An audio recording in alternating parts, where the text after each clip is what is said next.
योग वशिष्ठ उत्तर रामायण 872। जय श्री वशिष्ठ मुनि। वशिष्ठ जी कहे છે કે શબ્દ માત્રનું મૂળ ઓમકાર છે કે જેના વડે સર્વના આત્મરૂપ એટલે કે ચૈતન્યને લક્ષ્ય રૂપે સમજીને તેમનાથી જ મોક્ષ મળવાનો છે એમ સમજી મનમાં કોઈ પણ જાતનો ખેદ ન પામતા તમે વ્યવહાર કરો। વસ્તુતઃ આત્મતત્વ સિવાય બીજું સર્વ મિથ્યા હોવાથી પુણ્ય પાપ શુભ અશુભ કર્મો એવું કશું જ હોઈ શકે નહીં। આ વાત વિવેકી પુરુષે તત્વજ્ઞાન વડે જાણી પોતાના પાપ પુણ્ય રૂપી શુભ અશુભ કર્મનો નાશ કરવો જોઈએ। સારી રીતે તત્વદ્રષ્ટિથી વિચાર કરતા એમ જણાયું છે કે જો કર્મનો સમૂળગો પૂર્ણ રીતે નાશ થાય અને કોઈ જાતના કર્મો રહે જ નહીં તો સંસાર જગત આપોઆપ શાંત થાય છે।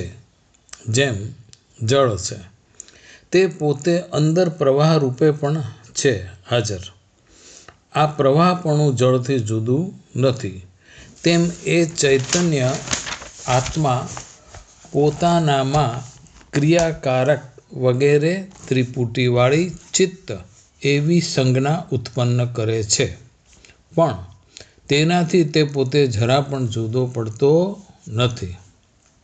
એ જ રીતે એ ચિદ્રૂપ પરમાત્મામાં રહેલું આકાશ અને તેની અંદર રહેલા જગતના પદાર્થો વગેરે કંઈ પણ પરમાત્માથી જુદા પાડી શકાતા નથી। આ પ્રમાણે જે ચૈતન્ય છે તે જ ચિત્તરૂપ છે, તેનાથી જુદું કંઈ નથી। એથી ચિત્ત અને ચિદ્દ એ બંને શબ્દ ચૈતન્યને બતાવનાર જ હોવાથી આ બંને શબ્દનો અર્થ ચિદ્રૂપ જ થાય છે। એટલે ઉપર કહ્યા મુજબ જેમ જળમાં પ્રવાહ અને તેજમાં પ્રકાશ જોવામાં આવે છે તેમ પરબ્રહ્મની અંદર પણ ચિદ્દપણું અને ચિત્તપણું એ બંને પોતપોતાના ધર્મોથી રહિત શુદ્ધ બ્રહ્મ રૂપે રહેલ છે, છતાં તત્વથી જરા વધુ વિચાર કરતા ચેતયતિ ઇતિ ચિત્ત જે પ્રકાશ કરે છે તે ચિત્ત એ વ્યુપતિ વડે દ્રશ્ય પદાર્થોનો પ્રકાશ કરવો તે ચેતનની ક્રિયા હોય તેમ જણાય છે।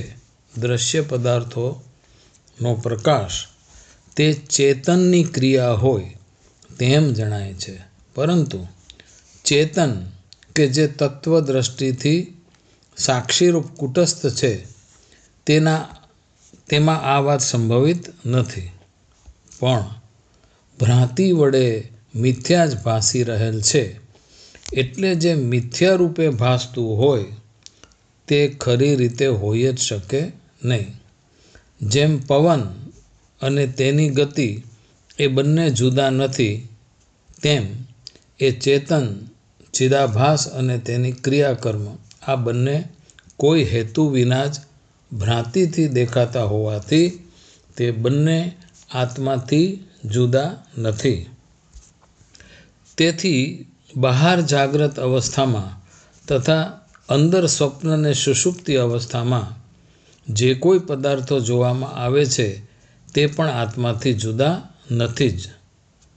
આ જે દેહ છે તે કર્મનો ફેલાવો કરે છે અને તેનું મૂળ અહંકાર છે કે જે જન્મ મરણ આદિ સંસારના હેતુરૂપ છે।